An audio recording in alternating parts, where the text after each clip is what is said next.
Du coup, vas-y, je t'écoute, Fabien. Euh, Grosso modo, j'ai vécu une histoire d'amour qui a duré 3 mois il y a 2 ans. Un truc immense. Ça s'est pété la gueule donc en 3 mois. Il y a eu une phase où on s'est séparés, mais où c'est bizarre. Cette nana, je savais que je la reverrais. Il y a eu une séparation. Enfin, on s'est revu vite fait en décembre 2024. Ça n'a pas marché. Et depuis, j'ai plus de vie. Je suis en mode zombie, je fais rien. Il y a eu des phases je sais pas, de perceptions bizarres qui se sont déclenchées. Je suis, sans D'accord. rien demander, je suis tombé sur ce truc complètement pété de FJ là. Je suis rentré dans les Grégor à fond les ballons. Et en fait, depuis, je sais pas, j'ai l'impression que je deviens fou en fait. Alors, si tu veux, je sais pas, on reprend un peu, je t'avais écrit ça un peu dans le mail, et on peut dérouler un peu quelques trucs, parce que, en fait, ce que je sais pas, parce que j'ai vécu un peu des histoires comme ça avant, mais c'est en même temps, c'est ce truc c'est pareil, mais c'est différent. Des douleurs comme ça, j'en ai eu avant, mais mes réactions n'ont pas été les mêmes avec cette fille-là qui s'appelle Émilie, et pourtant, le résultat a été le même. Et donc, c'est venu taper c'est comme si tous mes traumas, tous les trucs que j'avais foutus sous le tapis, étaient remontés à la surface. Les croyances, en tout cas certaines, je les vois, mais c'est pas parce que je les vois que ça change. Il y a une espèce de truc qui bloque en moi, et là, je suis depuis depuis le mois d'août, c'est hyper bloc dans ma tête, et je me retrouve dans un truc mélange entre une tension, enfin une colère ou une infinie tristesse qui me fait chialer, et je vois à chaque fois que ça marronne dans ma tête. C'est toujours un peu le truc en fait, j'ai envie d'avoir raison, d'avoir le dernier mot, tu vois, dans un débat comme si je vivais, mais ça depuis gamin, j'ai beaucoup de trucs que j'ai vécu comme des injustices, et que chaque fois, en fait, c'était pas moi qui avais le dernier mot. Tu vois, qu'on me donnait pas raison. Et, mais bon, là, ça part un peu dans tous les sens, peut-être un peu structuré un peu. Euh, C'est fou, tu sais, c'est le truc, je me suis, depuis qu'on a pris rendez-vous, je me suis dit, putain, je vais lui dire ça, ça, ça, ça, ça, et là, ça part dans tous les sens. On a le temps, hein. D'accord.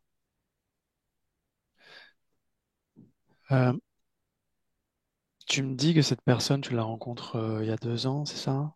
Ouais, je la rencontre il y a 2 ans sur Internet, par un site de rencontre, et ce qui était hallucinant, c'est que elle est venue avec un pavé comme ça. Les filles sur les sites de rencontre font jamais ça, et où ça cochait, clac, clac, clac, clac, clac, absolument tous les critères, quoi. Tous les critères.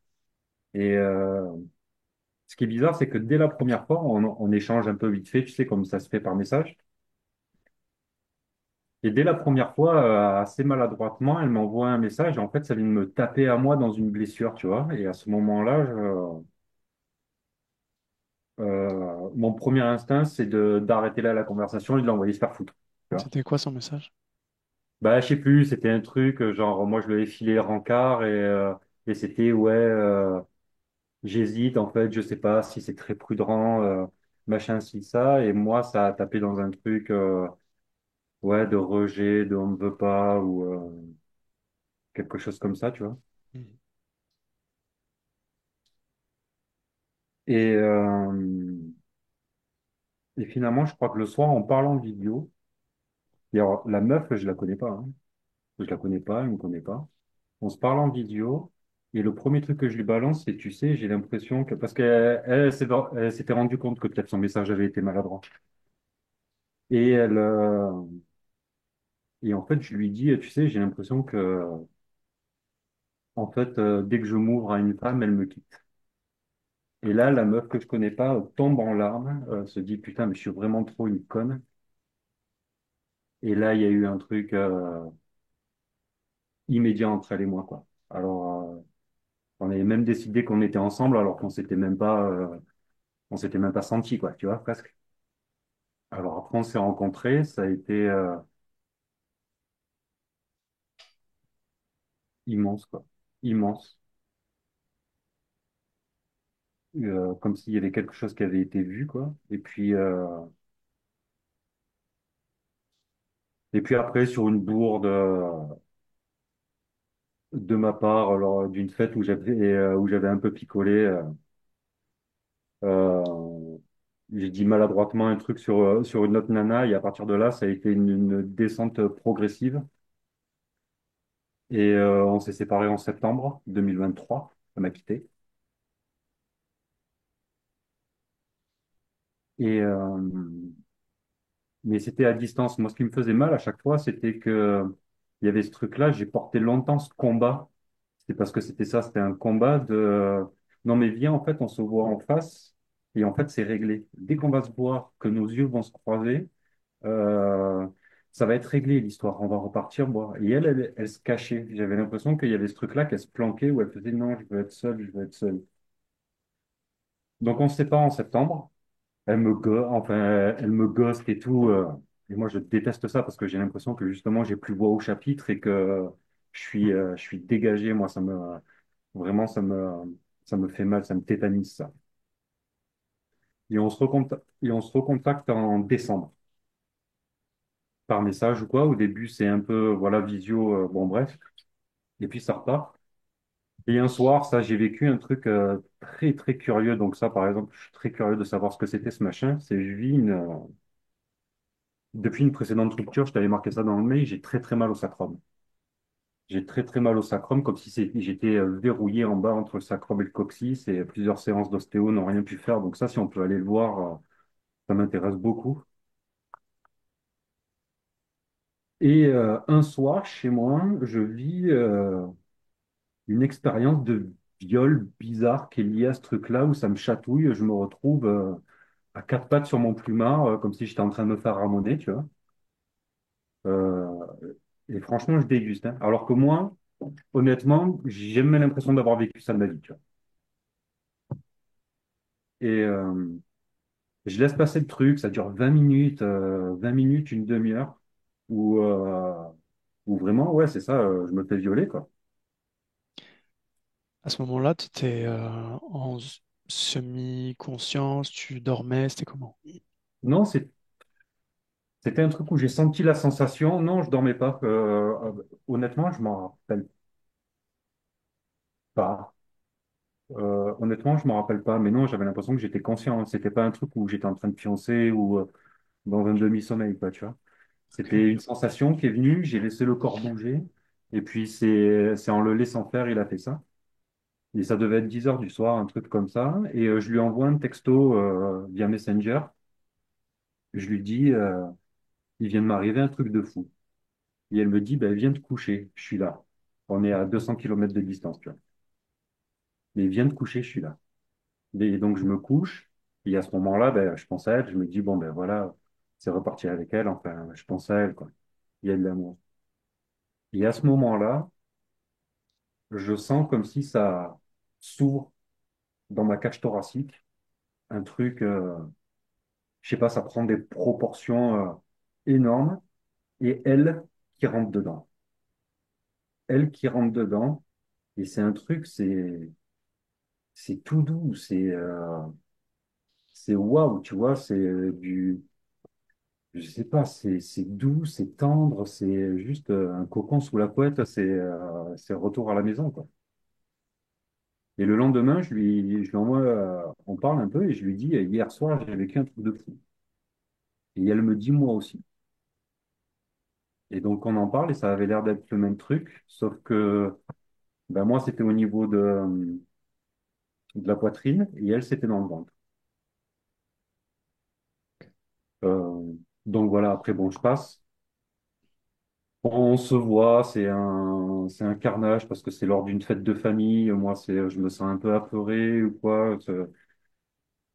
Je fais n'importe quoi. Enfin, j'en fais des tonnes et des tonnes et comme si je sentais que j'essayais de prendre par la force une place que j'avais pas ou quoi. Elle, ça l'a fait flipper, donc on se sépare. Je rentre chez moi et je sais plus si c'est ce soir-là ou quelques soirs après. À un moment, me vient une douleur dans le cœur. Un truc, pas une douleur physique, genre je fais une crise cardiaque, mais un truc qui se contracte comme si on m'a arraché le cœur. Un truc comme ça. Et là, je demande à voix haute, je fais, mais pourquoi j'ai mal comme ça? Et il se passe quelques minutes, j'allume mon ordi et, euh, et c'est là que devant le YouTube, je tombe sur ce truc de flamme jumelle, alors que le truc le plus perché que je regardais à l'époque, c'était Franck Lobby, tu vois. Moi, je regardais des vidéos de potager, des économistes. Je suis pas la philosophie, j'aime bien la spiritualité, c'est ça, tu vois. J'étais pas là-dedans, quoi. J'étais pas dans ce monde-là, quoi.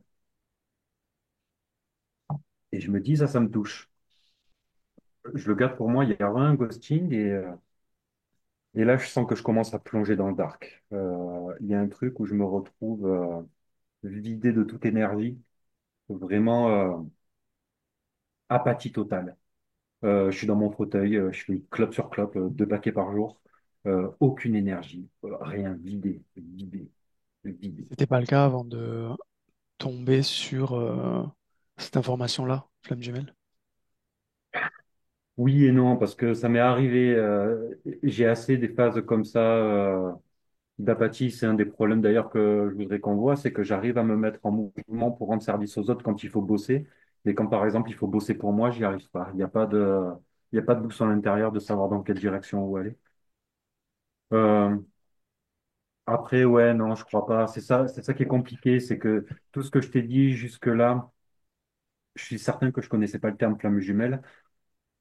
Après tout ce que j'ai vécu après, est-ce que c'est un biais de confirmation ou quoi? Sauf qu'il y a eu des trucs tellement pétés qu'au bout d'un moment, moi je veux bien, mais le biais de confirmation, tu vois, il y a quelque chose, quoi. Parce que donc il y a eu, bon bref, tu vois, des trucs space où à un moment je suis dans mon plumard. Ah, enfin non, je suis dans mon plumard, je suis dans mon fauteuil, je suis en apathie comme ça, je suis en train de pleurer toutes les larmes de mon corps. Et d'un coup, je suis en train de faire putain, mon Dieu, mais dites-moi qu'on va se retrouver. Et là, boum, la maison qui disjoncte. Et tu vois, des phénomènes comme ça, j'en ai eu plein en fait. C'est que celui-là, c'est juste un exemple, mais des phénomènes comme ça, j'en ai eu plein où d'un coup, je fais putain, Émilie, c'est bon, appelle-moi. La boum, le téléphone qui sonne, c'est elle. Euh, on arrive en mars 2025. Et là, j'apprends qu'elle a un copain. Pourtant, on se contacte. Elle a un copain et c'est moi qui lui pousse parce qu'elle tourne un peu autour du pot. On reste en contact. Elle est dans un espèce de truc de je veux pas te faire de mal, mais on partage des trucs et tout ça. Comme tout le temps avec elle, en fait, il y a une évidence, il y a une fluidité de dialogue. Et au bout d'un moment, je lui dis, bon, arrête, tu me casses les couilles avec ton mec parce que tu me dis que t'as qu'à me dire que voilà, t'es amoureuse de lui et que tu t'envoies en l'air avec lui. Et puis c'est bon, basta, on passe à autre chose. Et donc, elle me le dit presque pour me faire plaisir. Oui, ben oui. On, je suis amoureux, je suis amoureuse et on a fait l'amour plein de fois. Tu vois.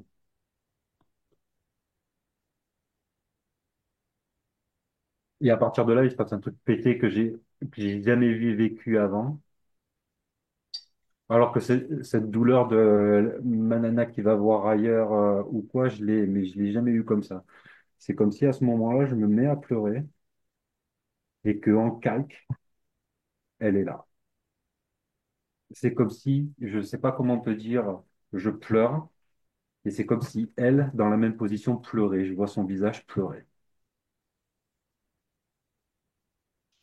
il y a plein de... Donc voilà, bon, je pense dans le temps, mais ça arrête pas de faire ça, des successions d'allers-retours ou quoi. Et chaque fois que dans mon énergie, là on est encore en 2025, chaque fois que dans mon énergie, deux, trois fois, je suis chez moi et que je me dis, bon, ben c'est bon, c'est fini, Émilie, c'est fini. Alors que peut-être pendant trois, quatre semaines, un mois, on se parle pas, là, boum, dans l'heure qui vient, il y a un message d'elle. Donc voilà, ça a été comme ça tout 2025. Pour te dire quoi?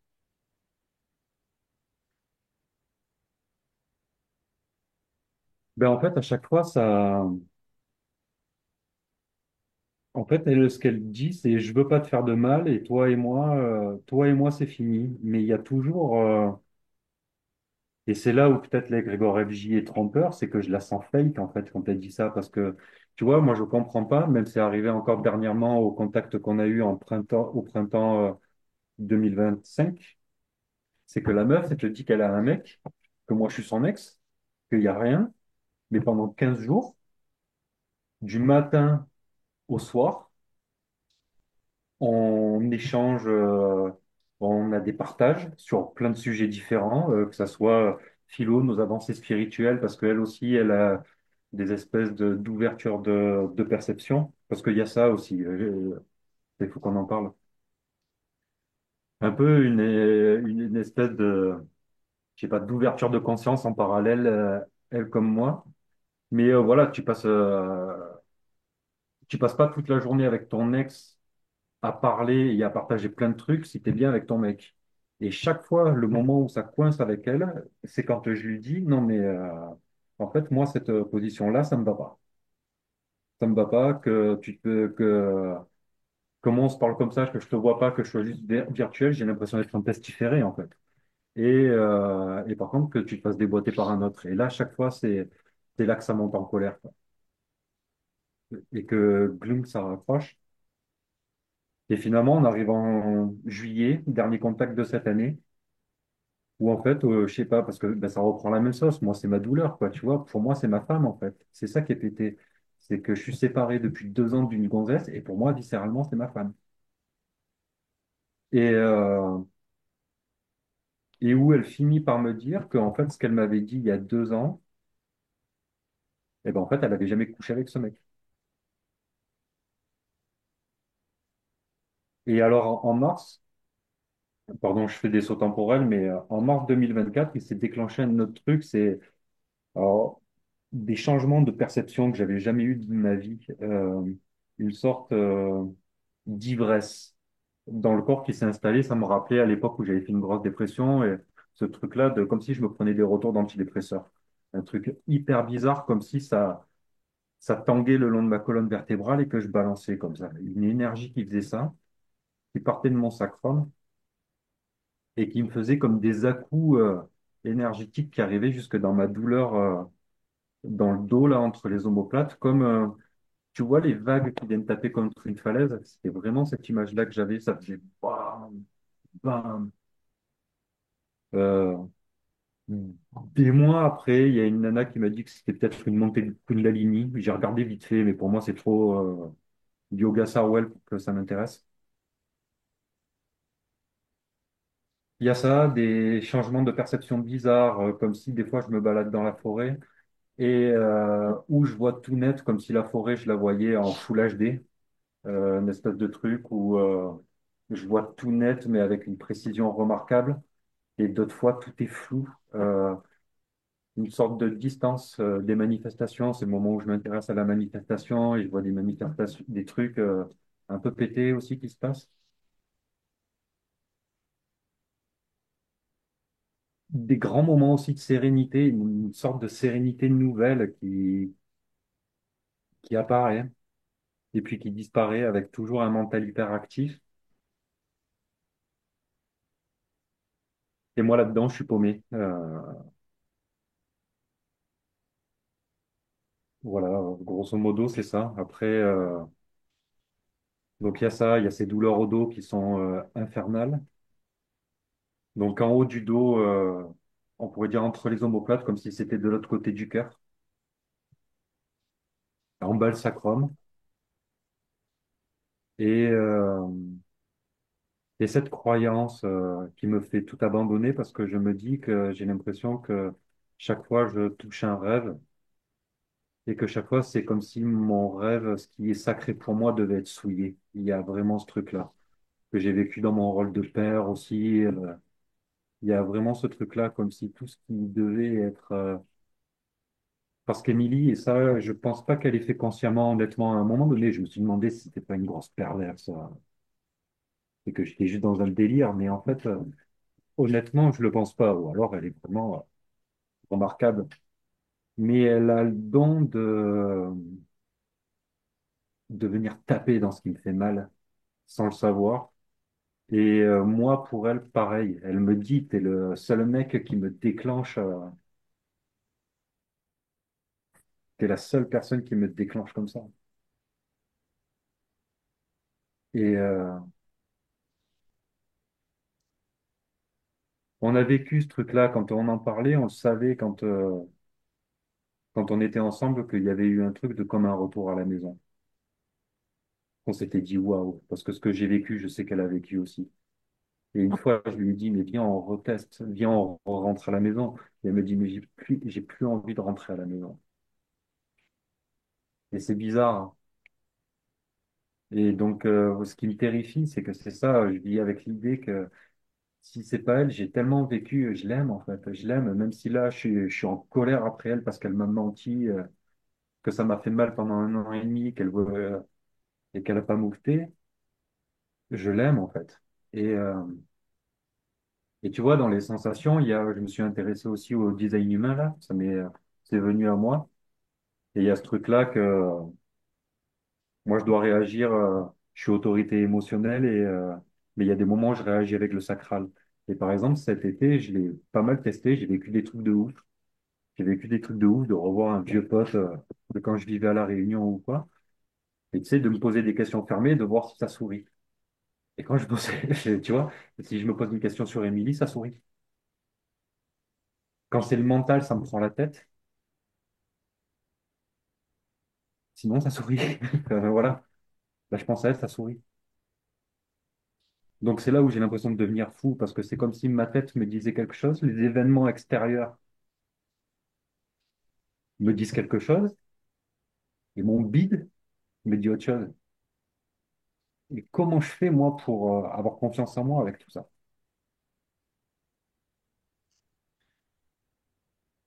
Ok. Donc, après, ouais, voilà. Et après, donc, ouais, les douleurs physiques, il y a mes dents qui se déchaussent à tire-larigot, des addictions à l'alcool, à la clope surtout, l'alcool un peu moins, même si je me prends de sacrées charges des fois. Et après, bah oui, tout part en couille, j'ai jamais trouvé ma place au boulot, il y a ce truc-là. Je vis dans une maison où j'ai vidé la moitié des affaires l'été dernier, mais que j'arrive pas à quitter. Tout stagne en fait, comme si j'étais dans l'attente comme si je l'attendais, mais même mes potes me voient, ils s'inquiètent, ils me disent, putain, Fabien, tu sais, le fameux lâcher prise, passe à autre chose. J'ai l'impression que je suis le dernier abruti sur Terre à part comprendre ce que ça veut dire, quoi. Parce que ça revient, maintenant, j'arrive plus à... Tous les jours, je me dis, non, elle et moi, c'est fini, elle et moi, c'est fini, et ça finit pas.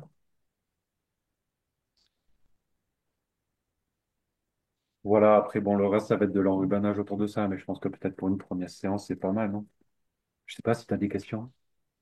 Moi, j'ai tout ce qu'il me faut là. Ok, bah Si c'est c'est bon super. pour toi. Ok. Ok. Je te laisse couper le micro. Je te récupère Ouais, après. ça va. Très bien. Très bien. Stéphanie, Oui, est-ce que t'es avec lui? oui, je suis avec Fabien depuis le début. Depuis le début, en fait, je ressens comme un énorme poids au niveau de la poitrine. Et lui, donc j'ai bien vérifié que c'était lui parce qu'il est plus jeune. Il est très colérique et il est allongé par terre. On l'a mis à terre et sur lui, il y a comme un énorme rocher. Et c'est comme s'il s'agrippait à cette pierre. Je dis rocher parce que c'est vraiment immense. Ça lui comprime toute la poitrine jusque en bas du ventre. Et c'est assez paradoxal parce que à la fois il hurle, mais à la fois il l'encercle et il n'arrive pas à. Ça reste comme s'il était accroché autour de ça. Et pendant qu'il crie, c'est comme s'il tape des pieds. Je vois comme un énorme pied qui est posé sur lui et sur cette pierre, comme s'il était vraiment écrasé au sol. Il y a tout un tas de petites araignées qui arrivent sur lui là et qui passent comme ça. Et au-dessus de lui, c'est comme il y a comme une espèce d'ombre. Et dans cette ombre, c'est comme s'il se regardait et qu'il pouvait avoir peur de cette ombre, comme s'il avait peur de lui-même, comme si au travers de cette ombre, il pensait que lui-même pouvait se faire du mal, que il n'arrivait pas à maîtriser justement ses colères. Et ce qui ressort le plus, c'est qu'il n'est pas quelqu'un de bien, il n'est pas quelqu'un de fiable. Si je reprends ces termes, il n'est qu'une merde écrasée au sol qui ne mérite que la mort.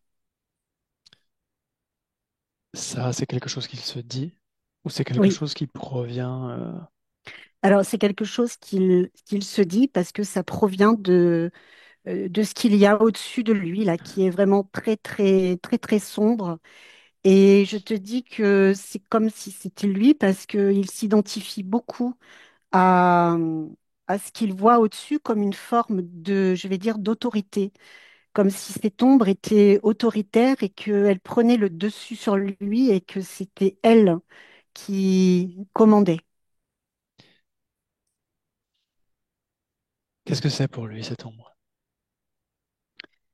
Cette ombre, c'est... Alors, il y a plusieurs choses, c'est-à-dire qu'il y a la figure paternelle, le père. Il y a aussi ses peurs, ses angoisses. Il y a énormément d'angoisses. Et il y a comme des parties de lui qu'il a comme rejetées.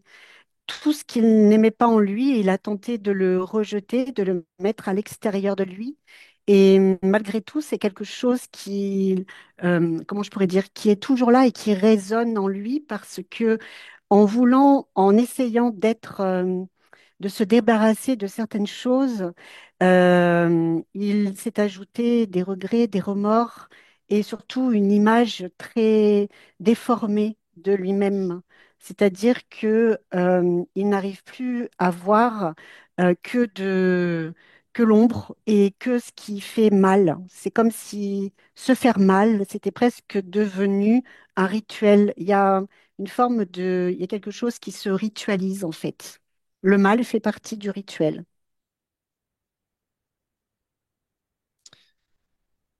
Est-ce qu'il y a une conscience à l'intérieur de cette ombre?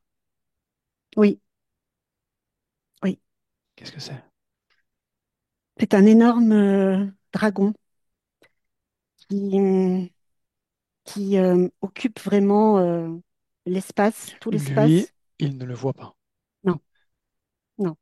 Pour Ok. lui, c'est comme un reflet de lui en fait. Tu m'as parlé avec lui. Oui, Ok. Je parle directement avec Fabien. Fabien, oui. qu'est-ce que je fais là? J'ai mal, j'ai mal partout. Je n'arrive pas à respirer, je n'arrive pas à bouger, j'ai mal, ça me tord, Qu'est-ce que tu fais sous cette pierre? je souffre, je souffre. Ok. Pourquoi tu ne sors pas de là-dessous? Parce que je dois souffrir, Pourquoi? parce que je le mérite, Pourquoi? parce que je ne suis rien, parce que tout ce que j'entreprends, je le fais mal. Parce que si tu me regardes bien, regarde, je ne suis rien. Donc tout ce que je mérite, c'est de souffrir. Qu'est-ce que ça veut dire n'être rien? Je ne suis rien, je suis vide, je suis creux, je suis un incapable, je suis pourri de l'intérieur, je pourris les autres. Tout ce qui... C'est comme si je vomissais parfois mon mal-être sur les autres. Alors je mérite de souffrir, d'être seule. Ok. Du coup, qu'est-ce que je fais? Je m'en vais, vu que tu mérites tout ça. Pas besoin que je reste. Et Quoi? justement, moi, j'ai plus envie de souffrir, mais en même temps, j'ai peur que si je ne souffre plus, si je ne ressens plus cette souffrance, je ne sache plus euh, où je suis, ce que je fais, pourquoi je suis là. Tout est relié à cette souffrance. Si je ne l'ai plus, j'ai peur de tomber dans le vide, sans que personne ne puisse me rattraper. Et moi, je voudrais juste que tu me rattrapes, que tu tendes la main pour pas que je tombe. Tu comprends? Où est-ce que tu pourrais bien tomber? Là, en dessous, dans le vide, dans le vide. Et ensuite? Je ne sais pas. Il fait noir dans ce vide. Et dans ce vide, j'ai peur. Je le ressens comme s'il était là, en dessous de moi, et j'ai l'impression qu'on veut à chaque fois me pousser davantage dans le vide. Hmm. Et je peux te dire que c'est très effrayant. Et j'essaye de lutter entre ce vide, ces souffrances, mais je préfère encore me rattacher à ces souffrances plutôt que de tomber dans le vide. Ok. Cette peur de tomber dans le vide, où est-ce qu'elle est à l'intérieur de toi? Oh, elle m'envahit au niveau de ma poitrine, mais elle, je veux dire, elle surgit un peu dans tout mon corps, mais essentiellement jusque en bas du ventre. C'est comme une énorme sensation d'écrasement et c'est très bizarre parce que j'ai l'impression que qu'on me pousse, que je suis poussée à aller dans ce vide. Hmm. Est-ce que tu sais d'où elle provient, cette peur?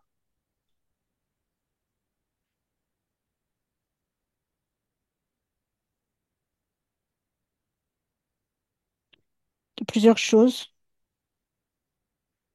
La première, c'est de ne pas être aimée. Ça, c'est une de mes plus grandes peurs. Tu sais, je n'ai jamais été vraiment aimée pour ce que je suis, pour ce que je fais ou que je ne fais pas. Je n'ai pas été forcément aimée ni pour ma beauté, ni pour mon intelligence, mais j'ai souvent été aimée parce que je suis celui qui est gentil, qui répond présent, qui se laisse bercer par de belles paroles, celui qui sourit alors qu'à l'intérieur il pleure. Et j'ai tellement sacrifié par amour que à chaque fois j'ai peur de que ça me pousse davantage dans le vide. Et derrière aussi cette peur d'aimer, j'ai aussi l'image de ce père qui est très autoritaire et qui, je vais dire, me regarde avec dédain. Tu veux bien qu'on aille le voir, ce père? Tu vois, il me fait déjà peur. Est-ce que tu veux bien aller le voir?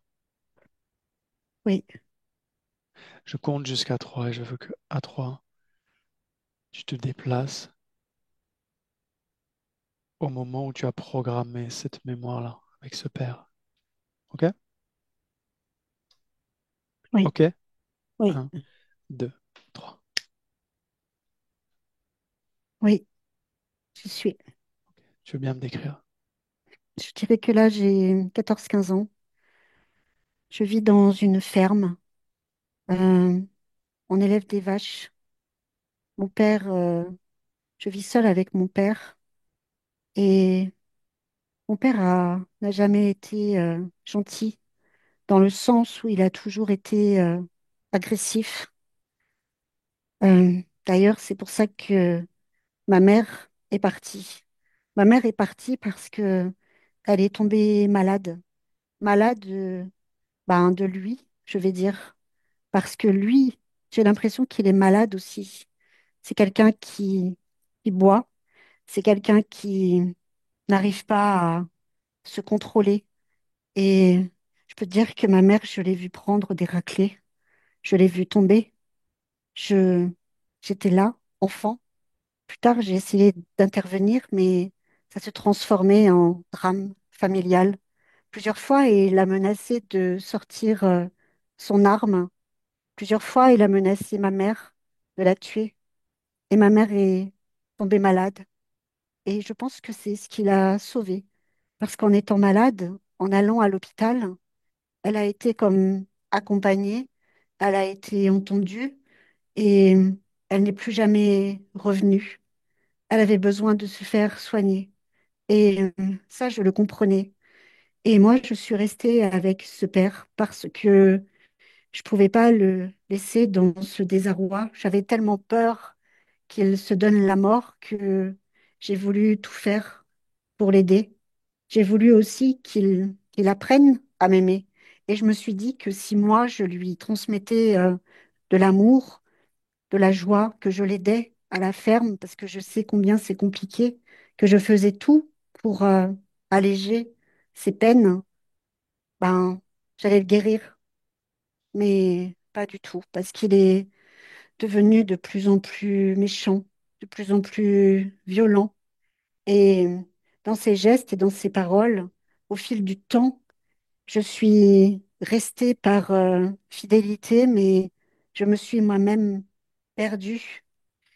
Mais tu vois, ce qui est contradictoire, c'est que je ne suis jamais partie, je n'ai jamais pensé vraiment à moi, même si je me rêvais d'un ailleurs avec une vie à moi, je suis toujours restée et je me suis endurcie, je me suis accommodée parce que j'avais peur que si je partais, je n'étais plus rien. Il y avait comme une forme d'emprise sur moi, de chantage. Il me faisait beaucoup de chantage.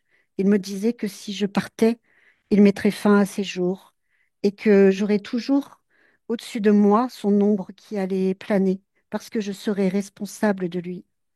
Et je me suis gâchée, je me suis oubliée et là ont commencé les souffrances d'un enfant qui ne s'est pas reconnu, qu'on n'a pas reconnu, qui n'a pas été aimé et qu'on a brimé tout au long de sa vie. Je vais finir cette vie toujours dans cette maison.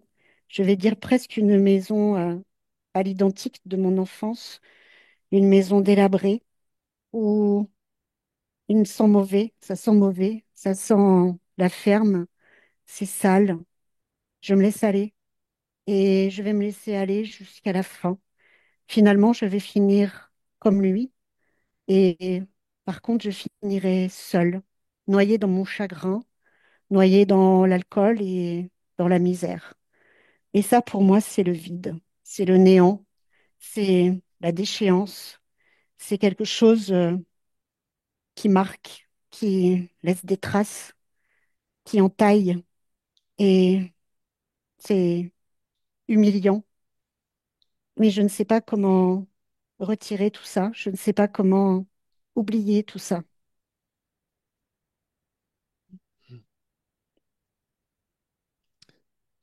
Où est-ce que tu étais avant ça? Avant d'arriver là, Mhm.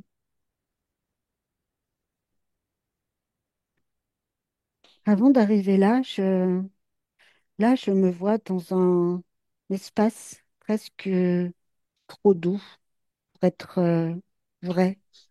Quelque chose, ouais, c'est doux et c'est comme si j'attendais. J'attends, j'attends mon tour. J'attends qu'on me dise quoi faire. J'attends. Ça ressemble à quoi cet espace? Et un espace où les couleurs ne sont pas réellement déterminées. Je vais dire que c'est des couleurs qui se mélangent et c'est comme s'il y avait un, une fréquence qui presque était hypnotisante, tu vois, comme si ça endormait. Ouais. C'est bien, ça fait du bien, mais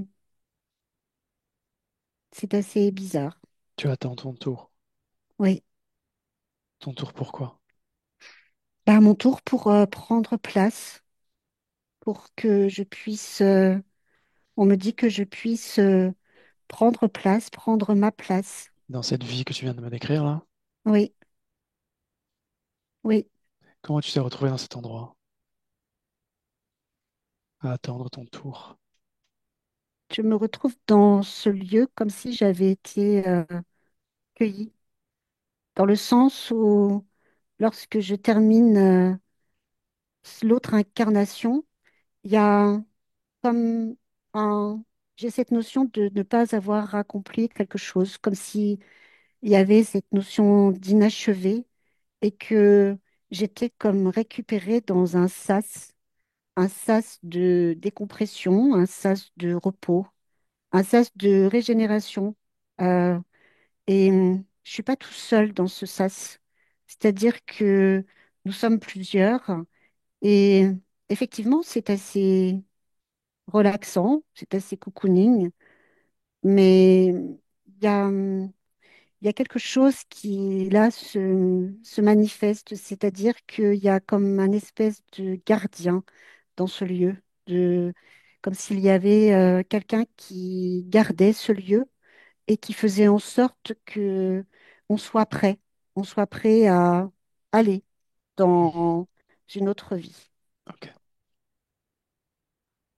Avant d'arriver dans ce sas, à quoi elle ressemblait ta vie? Oh, c'est une vie où j'ai tellement cherché, je me suis tellement cherchée que je me suis complètement perdue. Qu'est-ce que tu C'est, cherchais? ben, je cherchais surtout des réponses à déjà une sensation de comme de décalage, comme si je me retrouvais pas parmi les autres, comme si j'étais à la fois de trop, des fois pas assez. J'avais toujours cette tendance à m'adapter en fait à ce que l'on attendait de moi. Et toute cette vie, j'ai eu l'impression de d'errer plus que de vivre, parce que il ne s'est pas vraiment passé quelque chose d'extraordinaire, si ce n'est que oui, j'ai fait des belles rencontres, mais ces belles rencontres, à chaque fois, c'est comme si elles me perdaient, dans le sens où quand je pensais avoir touché ma vérité, pam, eh bien, on venait tout démolir et il fallait repartir sur autre chose. Alors là, par exemple, tu vois, dans cette village, je suis partie euh, dans un temple où je me recueillais, où je priais, où on pouvait aussi faire des rituels, invoquer, des choses comme ça. Et ça, je l'ai fait plusieurs fois, mais dans différents lieux, avec différentes personnes. Et je me suis oubliée, ça c'est certain. Je me suis perdue. Et c'est pour ça que j'avais cette notion de que je m'étais pas accomplie, qu'il y avait quelque chose qui me manquait, quelque chose que je n'avais pas terminé. Et au moment où j'ai comme quitté cette enveloppe, ce corps, il y a eu comme une espèce d'ouverture qui s'est créée comme une possibilité justement d'accomplir, de, de venir, je sais pas, comme si on allait m'expliquer des choses, comme si c'est assez beau, hein, c'est beau, c'est chaleureux, c'est doux, c'est presque comme si j'avais atteint, je vais dire, un niveau qui me permettait d'accéder à quelque chose de plus doux. Et c'est là où je me suis retrouvée dans ce sas. Ok. Cette existence-là où tu partais, tu priais, Oui. est-ce que c'est toi qui l'as choisi? C'est ça que tu voulais vivre ou pas? Bah, la vivre de cette façon, pas vraiment, mais oui, effectivement, pour moi, la quête de sens était très importante. En fait, j'étais venue avec l'idée que je pourrais trouver des vérités qui n'avaient jamais été explorées jusque-là et que j'allais peut-être découvrir des choses nouvelles. Mais si mon idée de départ était plutôt bien, ben, j'ai fini par me perdre en fait dans, dans les religions, dans mes croyances, dans ce que les autres pouvaient aussi refléter. Et une chose est certaine, c'est que déjà dans cette vie, je me sentais perdue, petit. Et tu vois, c'est comme si je cherchais en fait à être plus grand. Je cherchais la grandeur. Je cherchais le beau, Est-ce le que tu as juste. expérimenté une vie où tu as décidé de vivre quelque chose et c'est ça qui s'est passé?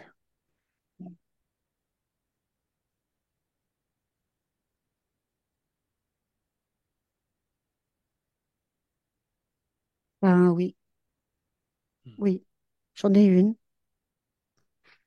Où là, je retrouve l'innocence, la joie, un enfant qui court partout, voilà, qui a un espace de création et de vie. Voilà, dans cette vie-là, je fais ce que je veux, je me sens bien. C'est pas parfait, mais ça va. Ça va. Mais même si je suis pas comblée, ça va. Oui, là, ça va.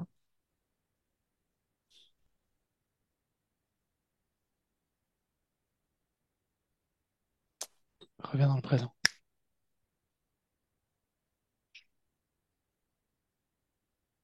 Oui, Laisse-moi avec Stéphanie. Stéphanie, déconnecte. Déconnecte. oui, c'est bon. Comment tu te sens? C'est très oppressant dans le sens où c'est comme si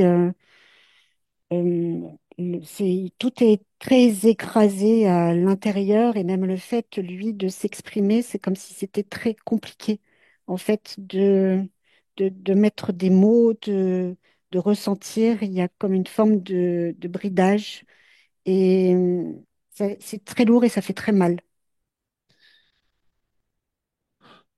Ok. Qu'est-ce qu'il veut faire là? Il dit qu'il veut arrêter de se débattre, déjà, parce que c'est comme si son corps euh, bougeait presque tout seul, comme s'il ne commandait plus. Demande-lui de demander à cette ombre là au-dessus de lui de se montrer sous sa forme d'origine. Et dis-moi comment elle réagit.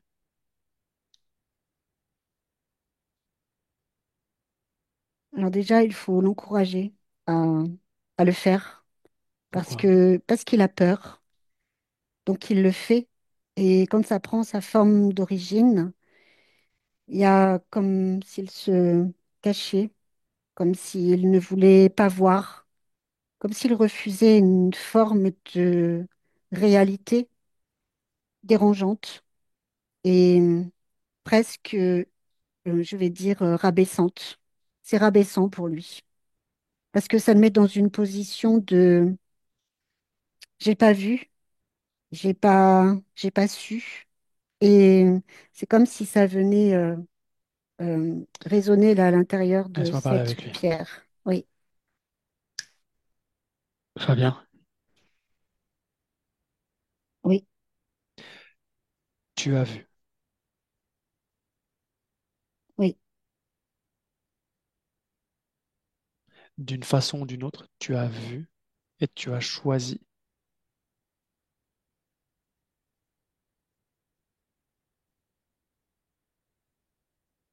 C'était quand? Oui, je sais, mais je veux plus. Je veux plus. Et c'est comme si c'était là, dans ma tête, dans ma tête, dans ma tête. Qu'est-ce qu'il y a dans ta tête? Ça résonne, ça fait mal, ça tourne en boucle. J'ai l'impression qu'il y a comme un étau qui me serre et j'ai l'impression que c'est pas moi. Tu vois, il y a comme s'il y avait quelque chose là qui m'empêchait de Bon, qu'est-ce que tu veux retrouver faire? tout. Moi, je veux plus ça. Je veux me retrouver, juste me retrouver moi. Ok? Dis-moi comment je dois faire. Une chose pas une chose. Cette peur-là qu'on a observée, cette peur de tomber dans le vide. Oui, Tu la vois? oui. Je voudrais que simplement que tu l'attrapes et que tu la sortes de toi. C'est tout. Simplement.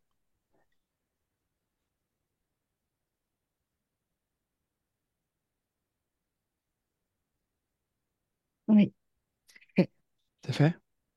oui. Qu'est-ce que ça change?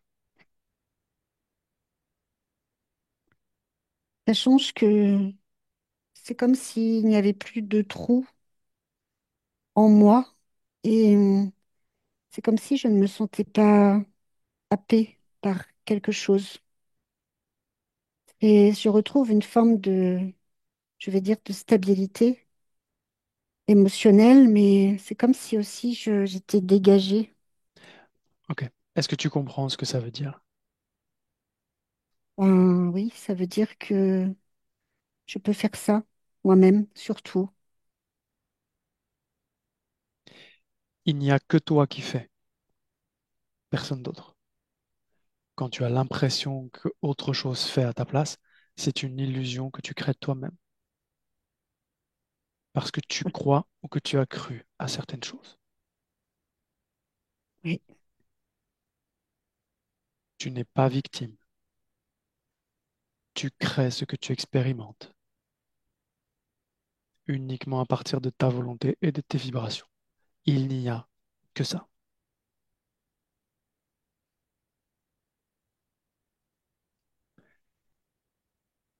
L'entité présente, la pierre, le trou, le vide, tout ce que tu veux, tout ça n'est que ta création. À un certain moment, tu l'as décidé comme ça mm, et tu as oublié. oui, c'est ça. Qu'est-ce qu'on fait maintenant? Oh, j'enlève tout. J'enlève tout. Ok, fais. Laisse-moi avec Stéphanie. Stéphanie, déconnecte. Oui, c'est bon. Est-ce qu'il le fait? Oui, il le fait parce il est comme revenu, comme je te disais, à cet état d'apaisement. Ça a créé comme un calme à l'intérieur de lui. Et c'est comme si le fait de retrouver cette notion ben, de pouvoir faire tout seul, euh, déjà, il ne se sentait pas seul puisqu'il y avait ta présence qui l'a beaucoup apaisé. Il, euh, il a fait, il est en train de faire, donc il a retiré tous les systèmes qui étaient placés à l'intérieur de lui, et notamment celui qui le maintenait en fait, qui partait de la tête et qui venait, donc ça part de la tête et ça crée comme un système qui, qui ne traversait pas la colonne, mais qui était qui enrobait en fait le haut du corps et qui venait euh, prendre appui au niveau de la partie sexuelle. Ok. Est-ce que c'est ça qui causait ce dont il nous a parlé là? Cette douleur là, au sacrum, puis les douleurs de dos, ou pas du tout? Oui, aussi, parce que au bout, c'est comme s'il y avait une espèce de crochet, comme pour déjà maintenir, mais aussi créer une forme de soumission, de douleur, et qui faisait complètement disjoncter ben, je veux dire, tout ce qui était à l'intérieur de lui, en ravivant les blessures, en recréant, comme si en recréant aussi des scènes, des scénarios, des émotions, etc. Et ça venait impacter le mental et ça venait créer comme un déséquilibre au niveau du corps qui ne savait plus dans quel espace de réalité il était vraiment. Il était comme absorbé et désorienté par des informations qui arrivaient jusqu'à lui, mais qui ne lui appartenaient pas en fait. C'est comme s'il était commandé. comme s'il était une marionnette, qu'il était commandé par ce système-là. Et c'est un système qui est très froid. C'est comme si ce système voulait aussi couper volontairement de l'état émotionnel et créer un conflit intérieur entre ce qui peut être une émotion et tout ce qui peut le ramener à la négativité. C'est comme si il ne pouvait pas circuler en lui la légèreté, enfin les vibrations, les bonnes vibrations en fait. Ça maintenait dans des fréquences basses et dans des vibrations, on va dire, toujours euh, sombres, qui le ramenaient toujours à cette notion d'infériorité et de quelqu'un qui n'est pas assez bien. Ok. Il a tout enlevé. Oui, il a tout enlevé. Même le parasite, là, l'entité qu'on a vue, elle est plus là. Oui, oui, même le parasite. Et ce qu'il a enlevé aussi, c'est comme s'il avait euh, des chaînes aux pieds qui étaient reliées à des chaînes aux mains, comme si vraiment il était empêché, qu'il pensait qu'il ne pouvait pas contrôler sa vie, qu'il ne pouvait pas aller là où il veut, qu'il ne pouvait pas décider par lui-même. Il était comme emprisonné, en fait, par ce système, par lui-même. Tu me dis qu'il a été cueilli. Oui. Comment il s'est laissé cueillir? Bah, il s'est laissé cueillir, si tu veux, parce que au moment où il quitte ce corps, il y a cette notion de j'ai pas tout compris, j'aurais voulu faire davantage. Et le fait que là, quelque part, il rejette une partie de tout ce qu'il a accompli, parce que malgré tout, il s'en rend pas compte, mais il a accompli énormément de choses. Il, euh, il concède presque à se laisser conduire et amener là où il pense que ce serait mieux. Il y a cette notion de je suis persuadé qu'il peut y avoir mieux si je trouve presque quelque chose de plus grand que moi qui pourra m'accompagner vers justement ben, lui ce qu'il était, ce qu'il pouvait rechercher. Et donc, effectivement, dans ce qu'il perçoit au moment où il quitte ce corps, c'est cet espace lumineux, cet espace où c'est ce que je vais décrire comme étant de la fausse lumière, et où, effectivement, il va être comme piégé dans cette espèce de sas où on va faire créer une forme, quand il parlait d'être hypnotisé, oui, c'est ça, il a été comme hypnotisé en fait. Il a été comme si on avait encodé quelque chose à l'intérieur de lui pour créer ben, les programmes et la possibilité d'accueillir comme tout un tas de programmes et d'interférences. Ok. Est-ce qu'il a conscience de ça? Oui, là, tout de suite, oui. Oui, oui. Ok. Il est dans le corps physique? Oui, il y est. Dis-lui Et d'ap... oui, je pourrais Dis-moi, juste dis-moi. rajouter que il y est, mais tu vois, c'est comme si c'était quelque chose qu'il n'avait pas ressenti, en fait. C'est comme si ce corps physique, il le ressentait, mais de loin, pas, je vais dire, pas de l'intérieur, et c'est quelque chose c'est comme s'il retrouvait quelque chose qu'il a déjà connu, mais c'est comme différent. Il dit ça peut être à la fois gênant et confortable. C'est comme s'il était en train de réajuster en fait ben, ses fréquences et ses vibrations pour justement être pleinement dans ce corps. Ok. Dis-lui d'appeler cette personne dont tu nous as parlé, qu'il a rencontrée il y a 2 ans. Oui, elle est là. Dis-lui de vérifier ses fréquences. Est-ce que c'est bien elle? Oui, c'est bien elle. Qu'est-ce que tu as entre les deux? J'ai pas de lien d'âme. Mhm. Par contre, j'ai des accroches. Il y a énormément d'accroches créées par les interférences.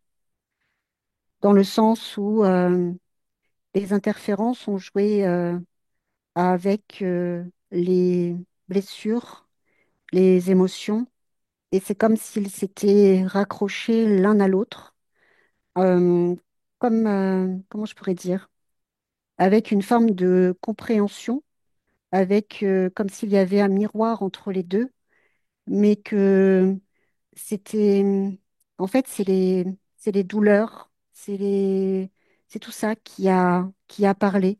C'est les souffrances qui ont parlé et les points d'accroche sont vraiment sur des endroits identiques, c'est-à-dire la tête, le cœur, le plexus, la partie sexuelle. Et c'est comme s'ils étaient vraiment des, alors on pourrait dire des jumeaux, mais c'est pas des jumeaux d'âme. C'est des jumeaux énergétiques ou je sais pas comment je pourrais les décrire. Elle est également impactée par cette interférence-là. Je dirais, elle est concernée aussi. Oui, tout à fait. Est-ce qu'ils partagent la même interférence ou est-ce qu'ils ont chacun une Non, interférence distincte? ils ont chacun la leur, mais dans cette interférence, il y a beaucoup de similitudes aussi. Il y a beaucoup de similitudes. C'est-à-dire que le système qui est installé est très similaire chez l'un et chez l'autre. Est-ce que le fait qu'ils se soient rencontrés était organisé par l'interférence ou est-ce que l'interférence a récupéré leur rencontre? Non, ça a été organisé comme s'il fallait créer un système d'accroche de façon à pouvoir maintenir en fait l'un et l'autre. L'un et l'autre sont maintenus par les systèmes qui se sont comme interconnectés et intercroisés, je ne sais pas comment je pourrais dire. Ok. Et ça a pu les amplifier. Qu'est-ce qu'il veut faire avec ça? Il dit qu'il veut s'en séparer, se décrocher, parce que là, il perçoit bien qu'il y a comme des... Tu vois, c'est comme si l'interférence, son interférence à elle récupérait des choses qui le concernent lui et vice-versa. C'est comme s'il y avait un croisement et c'est comme si c'était quelque chose qui, comment je pourrais dire, qui torturait encore davantage et qui éloignait encore davantage, qui les éloignait de ce qu'ils sont réellement. Ça vient créer de la confusion, de l'illusion et de la perdition. Donc il n'en veut plus. Ok. Qu'il retire tout ce qu'il y a à retirer alors. Oui, c'est ce qu'il fait.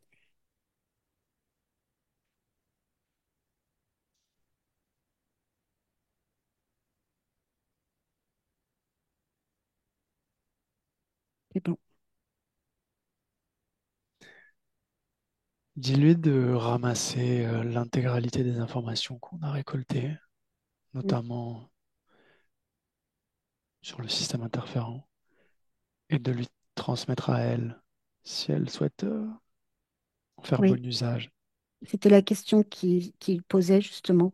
Il disait que il voulait aussi le retirer pour elle, faire ce qu'il fallait pour que pour elle, elle puisse avoir Qu'il lui justement ces montre tout ce informations. qu'il y a à voir et elle fera ce qu'elle voudra faire. Très bien, c'est ce qu'il fait. C'est bon, c'est fait.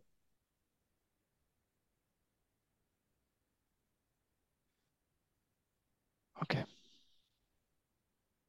peux lui dire de partir. Oui, c'est ce qu'il a fait. Très bien. Comment il est? Bah, justement, j'allais te dire, tu vois, il la laisse partir, mais il n'y a pas il y a pas de colère, il n'y a pas de regret, il y a pas d'amertume. Il y a comme une forme de remerciement, mais pour lui-même, dans le sens où il se choisit et, et il est comme très apaisé. Il y a cette notion de qu'il se sent bien et qu'il se sent comme avec un nouveau souffle, comme, je ne vais pas dire une renaissance, mais comme s'il se donnait là aujourd'hui l'opportunité de créer autre chose qui soit bien plus en accord avec justement cet apaisement, cette paix-là qui est sous-jacente et qui arrive jusqu'à lui.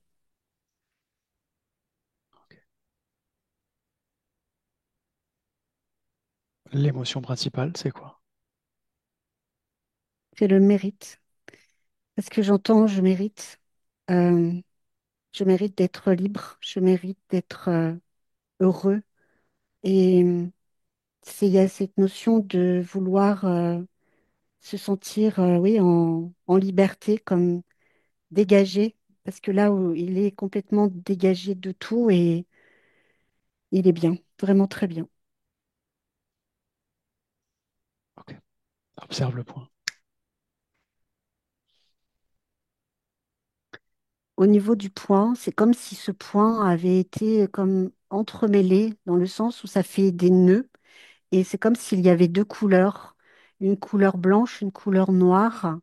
Et c'est comme si du coup le noir venait comme le détacher progressivement de ses propres vibrations, de sa propre source, de tout ce qui le représente.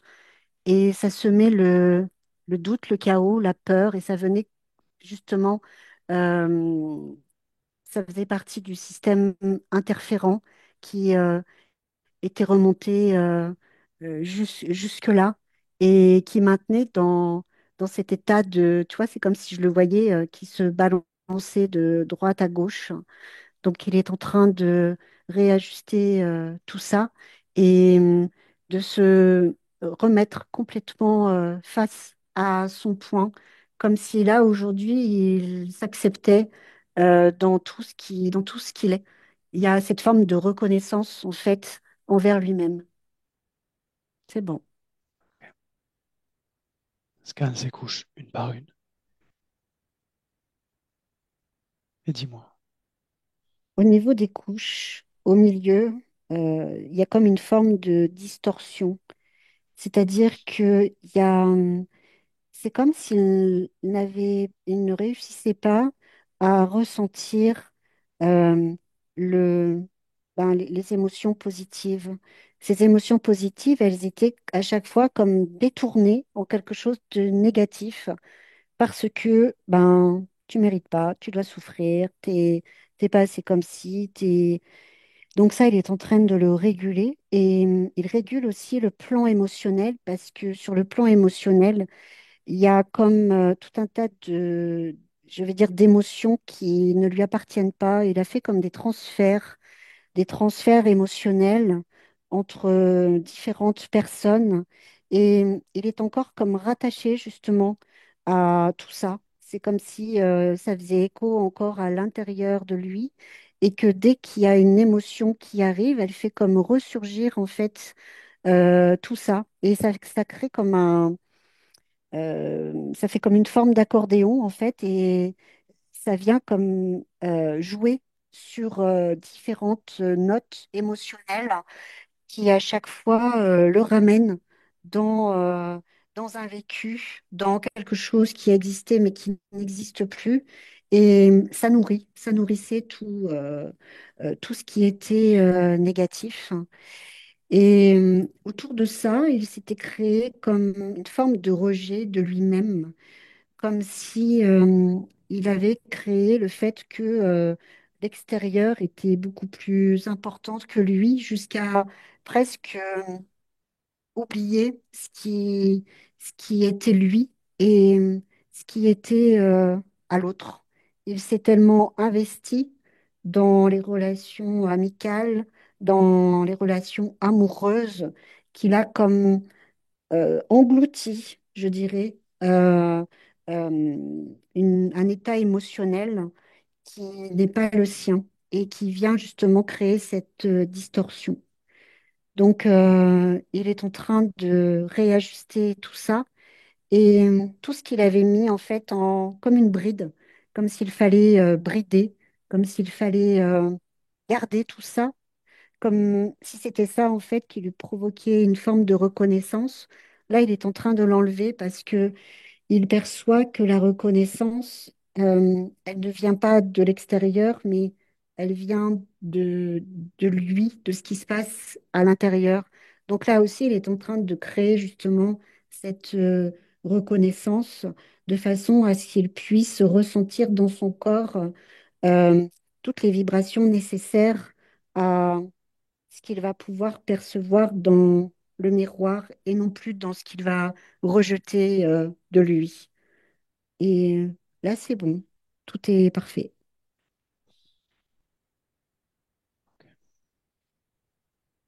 Est-ce qu'il aurait un message à adresser à sa partie physique avant qu'on le laisse?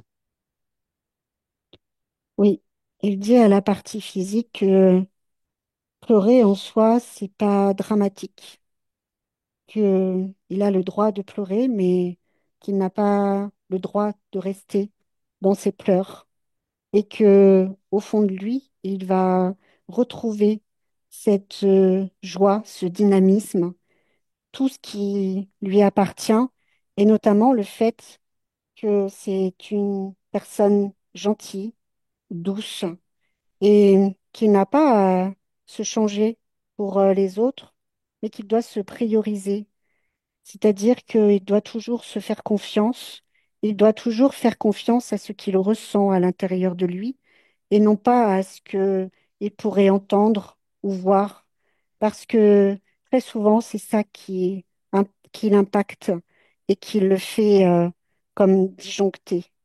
Donc, avec ce qui se met en place, il va ressentir un équilibre intérieur, quelque chose qui va lui paraître différent, qui va peut-être au départ lui faire un peu peur, mais qui va être réconfortant.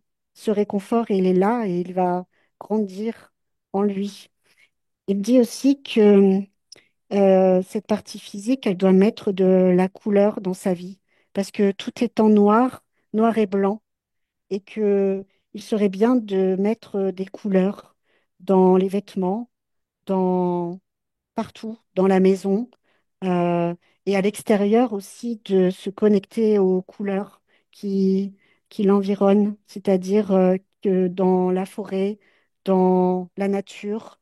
Et ça aussi, ça va être quelque chose de très apaisant. Il peut avancer le cœur léger, et c'est tout. Tu te déconnectes et je compte maintenant de 1 à 3. Et à 3, tu reviens dans le présent parfaitement réveillé. À 1, tu es déconnecté complètement de tout et de tous. À 2, tu choisis l'émotion idéale pour cette soirée. Tu la crées dans ton corps et tu la fais circuler partout dans ton corps.